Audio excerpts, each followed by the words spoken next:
Kepada saudara sedema yang berbahagia,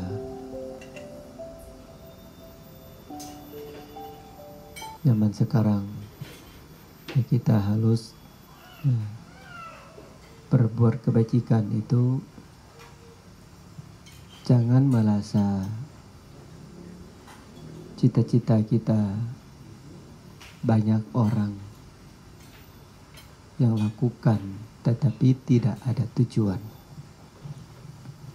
Seperti orang selalu pikir kerja dulu, lalu dapat uang, lalu pakai uang, lalu berbahagia dengan uang. Seolahnya seperti bahagia sudah terakhir. Nah, padahal bahagia itu ada di sebab akibat.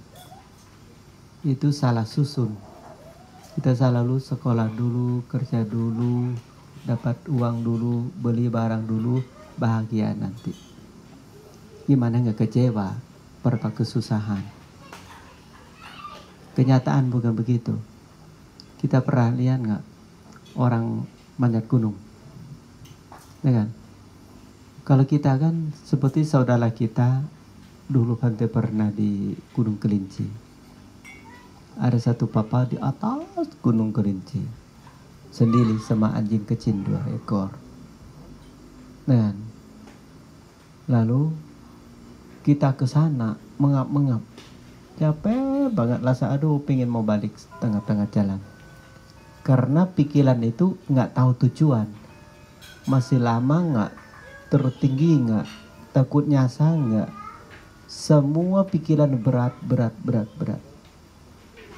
Tetapi dengan kita benar-benar susah, dan tapi kalau sudah sampai tujuan, ternyata itu ada berapa pemuda, ada berapa kelompok yang mereka itu bawa makanan, bawa tenda, bawa segala macam itu lebih daripada kita berapa puluhan kilo. Tanya, kamu nggak capek? Enggak. Kenapa? Kami bahagia. Kenapa? Salah satu kegiatan kami itu adalah manjat gunung. Oh ya, berarti kamu manjat gunung, kamu bahagia? Iya. Nggak disuruh? Tidak. Memang udah bahagia, hobi. Kita ini aduh timbang lagi. Berat nggak ya? Jangan banyak barangnya. Ini berat loh, ini berat loh, susah loh. Sampai di situ ternyata banyak saudara kita yang hobi manjat gunung. Ternyata mereka bilang, turun Gunung Kelinci, nanti mau naik lagi. Hah? Kamu nggak berat? Bahagia. Berarti bahagia mereka dapat dari mana? Dapat dari batin. Betul kan? Dapat dari batin. Kalau kini dapat dari keinginan. Jauh sekali. Kita ini benar-benar capek, benar capek. Naik gunung capek. Karena kita bukan hobi manjat gunung. Kita kan jalan biasa. Nah, ini bedanya. Ada juga, kita lihat orang suka main motor. Tahu saya motor biasa kan umum. Seperti Megamendung. Jalannya memang jalan rusak. Memang nggak punya jalan. Memang jalan itu bukan untuk orang yang pakai motor. Tetapi salah tuh kelompok yang motor apa sih? Motor gunung apa sih? Ya, motor gunung. Perempuan ada, laki-laki ada. Saya tanya, Pak, pernah jatuh nggak? Jangan tanya begitu. Kalau kita nggak punya pengalaman gitu, berarti kita nggak mungkin bisa sampai tujuan. Jatuh berapa kali-kali, motor rusak berapa kali-kali, luka berapa kali-kali. Kapok nggak Pak? Nggak. Masih banyak mau jalan lagi. Yang mana Bapak mau pikir yang belum punya jalan? Motor gunung gitu. Kalau kita tahu nggak, jalan 1 meter bawa kolok, babat dulu baru saya lewat, babat dulu. Mereka nggak, batu segede manapun motor bisa lewat. Kita ini nggak bisa. Kita pasti berhenti di situ. Mereka nggak. Itu namanya berbahagia saat hatinya bahagia. Tidak usah bahagia setelah. Dengan kerja itu berbahagia. Mereka hobi itu berbahagia. Bahagia sekali. Kenapa begitu? Karena batin orang tidak berat dan tidak ringan. Batin orang itu butuh diisi yang berbahagia. Disebutkan semangat hidup. Semangat hidup. Apa yang kita nggak bisa itu berat. Apa yang kita bisa itu ringan. Walaupun itu berat. Beda caranya. Beda caranya. Nah, maka jadi kita hidup ini jangan bahagia terakhir. Yang kita selalu lesep duniawi, tahu nggak? Kamu sekolah dulu ya sampai S1, S2, S3. Setelah itu gimana? Nanti dapat kerja yang bagus. Berapa tahun lagi? 20 tahun. Simpan uang ya supaya dapat rumah. Setelah itu 20 tahun belum bahagia. 20 sampai 40 masih kerja juga, belum punya duit. Setelah itu sudah kerja, simpan duit. Duit itu beli rumah. Setelah dapat rumah baru bahagia, usia udah 60. Berarti benar-benar itu bahagia terakhir. Nggak ada kesempatan lagi. Tidak ada kesempatan bahagia yang lain lagi. Karena cuma satu kebahagiaan. Ada pengen mempunyai rumah. Lalu buang waktunya sekolah 20 tahun, kerja 20 tahun, simpan uang 20 tahun sampai dapat satu rumah doang. Lalu kerja selama ini nggak bahagia? Tidak, karena hatinya ke rumah. Cuma satu rumah. Terbalik kalau orang biasa, bahagia dari sesaat. Lalu sudah ada. Seperti kita hobi. Hobi apapun sudah bahagia loh. Senang sekali, seperti hujan turun. Apa tahu nggak? Orang kota, hari ini hujan gimana bisa dapat payung, bisa kerjaan hujan begini, ketakutan. Tapi kalau orang yang ke sawah, setelah hujan langsung kerbau mana, lacak sawah mana, cangkul mana, hadap ke hutan. Kenapa hadap ke hujan? Merasa itu bahagia karena buat menanam padi. Nah kan, satu sisi ketakutan hujan, satu sisi kesenangan hujan. Maka itu kita nggak bilang ya sawah yang salah, kota yang benar. Tidak. Kan masing-masing punya hobi, punya ahlinya. Nah maka kita belajar kehidupan kita sehari-hari. Susah untuk kita, gampang untuk orang lain. Terbalik juga, ada juga susah untuk orang lain, gampang untuk kita. Gitu loh. Seperti umat bilang itu, jadi pikunya susah. Jadi pikunya susah. Ya kalau tanya kita nih gampang. Kan udah di dalam jadi piku. Belum jadi pikunya susah. Sudah jadi piku nggak susah. Tetapi kita juga terbaliknya juga. Kalau tanya para jadi umat susah. Susah banget jadi umat. Susah banget jadi umat. Lebih enak jadi piku. Nah itu lagi jadinya. Nah kita juga, kita bisa hidup nggak sih jadi umat? Kok tanggung jawab saat itu bermacam itu. Kita kan cuma batin sama badan doang, dua macam. Umatnya ada rumah, ada istri, ada suami, ada anak, ada cucu, ada utang, ada untung, ada toko, ada mobil, ada segala macam. Kok mereka sanggup ya? Ini pandangan. Betul kan? Pandangan. Berarti umat berarti pikir sulit mau jadi biku. Biku juga pikir juga sulit mau jadi umat. Nah, itu berarti masing-masing hobi. Gampang, susah itu dari mana? Hatinya. Hatinya duluan, jangan pikiran duluan. Pikiran nggak nyambung. Kalau tanya kita, pantai jadi biku susah nggak? Tetapi kan susah nggak? Susah sudah jadi. Kalau sudah jadi kita bahagia tidak? Bahagia dengan kepikuan. Karena ada lesep bahagianya. Apa itu? Bisa banyak berbuat baik. Mata ini ada dua.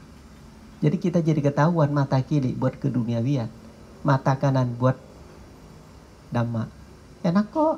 Kalau kalian kan kalau nggak ke wihara mata dua-dua itu duniawi semua. Kalau ke sini agak dua mata bisa dipakai. Mata sebelah keduniawian, mata sebelah di melihat dhamma. Lebih mendingan mata batin sama mata kulit. Nah kan kuping juga ada dua kuping ya. Kuping dengar suara duniawi sama kuping mendengar dhamma. Mendingan begini nggak sih? Kamu saya lingan. Daripada dua-dua itu, mata dua dosa semua, kuping dua juga dosa semua. Menjadi apa? Kembalikan ke bahagia cuma fisik sesaat, sisa itu habis semua, nggak ada sisanya. Tadi sekarang kita bisa pakai mata dua sisi. Satu sisi untuk keduniawian, cari makan, obatan, pakaian, tempat tinggal. Satu sisi melepaskan loba dosa moha. Oke lah mata, betul kan? Tapi orang bukan begitu. Semua yang pakai mata keduitan. Ini nggak tahu siapa yang ngajalin. Semua mata benar-benar lihat alam. Semua diganti mata duitan. Artinya begitu. Ayo sekarang rusak semua mata begitu. Kenapa tuh nggak? Duit nggak ada. Akhirnya cari duit, mata jadi bingungan. Dulu mata duitan, jadi duit nampak. Sekarang ada mata nggak duit, mata jadi kebingungan. Kenapa? Nggak nampak duit, nampak menderita. Tetapi kalau satu mata, dhamma enak kita. Kenapa enak? Kalau kita semua kasih ke dhamma semua, juga nggak mungkin kan. Kita masih punya badan. Kita kasih badan semua, kayak nggak mungkin kan juga kita masih punya batin. Berarti boleh nggak? Dimanapun jangan merasa menghina diri sendiri. Aku kan keduniawian, bukan gitu. Bisa dibagi dua. Bisa lihat duniawi satu sisi, bisa lihat satu sisi dunia yang bahagia. Seperti dunia ajaran Buddha. Dunia sila seperti apa sih? Pernah tahu nggak dunia sila? Dunia menjaga ucapan, dunia menjaga perbuatan, atau dunia kebebasan nggak usah dijaga, akhirnya merusakkan diri sendiri. Oleh karena itu, mari kita melihat dua sisi. Dua sisi itu baik buruk itu alatnya dhamma, bijak sama kebodohan, emosi sama meta. Begitu kan ada bagi. Jangan hibah semua kepada keduniawian. Mata kita ini boleh melihat baik juga. Karena itu butuh simpan data. Lihat orang berbuat baik juga bagus. Melihat orang meditasi juga bagus. Melihat orang kerja juga bagus. Kerja bakti banyak yang berbuat baik. Seperti orang tua-tua, tahu nggak? Pantai lihat orang tua ke wihara. Pantai di Thailand, kampung. Sebelum makan begini, para semua cari seperti cangkur yang kecil itu. Bersih-bersihan wihara. Sebelum makan di wihara. Saya tanya, udahlah kan udah usia, udah 70, udah 80. Jangan katanya, karena kita kesempatan, mana tahu hari ini terakhir dana makanan pantai kita udah lanjut usia tua. Oh, nenek pikir begitu. Iya, saya pikir wihara itu kan penting. Tetapi yang lain mudah, mungkin masih ada besoknya. Sayangnya, yang terbaik, yang gimana yang terbaik? Kenapa begitu? Dana, saya masak yang paling terbaik. Kenapa pikir begitu? Saya nggak tahu besoknya saya bisa dana atau tidak. Karena usia saya memang begitu. Nah kan, dulu bisa sendiri, sekarang cucu antar perusahaan sampai wihara, pakai motor lah, pakai dolong itu. Ternyata sekarang yang muda kalah. Yang muda tahu nggak piano, kapan-kapan aja masih ada kesempatan. Karena itu kurang waspada. Kalau nenek bukan begitu. Nenek pikir tuh nggak, saya mau masak yang paling enak buat para pantai. Kenapa? Saya mau berdana yang terbaik. Kenapa? Nggak tahu besok ada saya atau tidak. Ternyata benar loh. Pikiran begitu lebih benar atau bercanda aja. Kapan-kapan aja bisa aku balusan 80 gitu. Nggak mungkin kan. 80 sudah terakhir. Omong juga bisa terakhir kata. Perbuatan juga terakhir perbuatan. Pikir juga terakhir. Cita-cita bisa tercapai terakhir. Bisa kecewa terakhir. Nah kan. Pikiran begitu. Apalagi zaman sekarang. Kalau bisa, jangan berani. Takut peti lewat. Kalau peti lewat di mukanya, hatinya seperti ikan teri. Ketakutan setengah mati. Yang orang kirim ke pantai itu. Nah kan, bayi banyak yang mati. Tetapi ada sedikit info juga. Semua bilang Thailand. Pantai sekarang Thailand, bayi banyak mati. Saya dengar itu Vietnam. Itu loh, kadang-kadang ya kita nggak tahu. Dulu juga sama. Bahasa juga aneh. Tolong cek dulu barangkali daripada salah pahaman. Dulu pantai pernah salah pahaman bahasa di Jambi. laut sama Laos. Kenapa tuh? Satu laut, satu Laos, satu negara, satu air. Mirip kan? Laut sama Laos. Ini juga dengan bahasa Thailand, bahasa Vietnam pikir sama lagi. Itu bahasa dengar itu bahasa Vietnam. Kenapa saya tahu? Kalau bilang bahasa Thailand, saya orang Thailand. Masa bisa dibohong sih? Saya bahasa Vietnam semua. Saya kan tahu bahasa Vietnam. Walaupun saya nggak bisa bahasa Vietnam. Tapi saya tahu Laos omong apa, Vietnam omong apa. Thailand kan saudara tiga-tiga paling dekat. Nyambung. Kan Vietnam dekat sama Laos. Laos dekat Thailand. Ya kita kan seling ketemu Vietnam. Di Laos juga sudah ketemu bahasa. Di Thailand banyak orang Vietnam. Jadi saya tahu itu bahasa Vietnam. Dan semua gini biru pantai Thailand. Semua nggak ada Vietnamnya. Thailand semua. Jadi banyak yang mati. Berarti hidup kita sudah kecam. Dulu lahir tua sakit mati. Sekarang lahir seminggu mati. Tua nggak ada. Sakit nggak ada. Mati juga terlalu jauh. Bisa juga lahir pagi, siang sudah mati. Begini baik. Lihat kayaknya baru lahirnya. Yang mati banyak-banyak begitu. Di Vietnam itu. Berarti ingat baik-baik ada sekalian.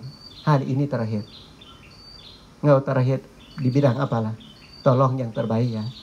Pikiran yang terbaik. Jaga-jaga. Setidak kalau apa terjadi, tenang. Apa terjadi, bijak. Supaya kita tidak usah minta maaf, ribuan minta maaf lagi yang kesalahan-kesalahan. Lebih waspada dari sekarang. Ya semoga kita tolong tambah bijak ya. Hidup kita kan nggak diganti seperti ganti pakaian loh. Nah, setelah mati mereka langsung kubur loh, nggak bisa dikembalikan loh. Udah lewat. Maka jadi batin jangan sampai bingung kalau nggak punya badan ya. Ya semoga kita semangat berbuat kebajikan, tambah dikit-dikit supaya jadi ada kekuatan ya. Namo Dhanai.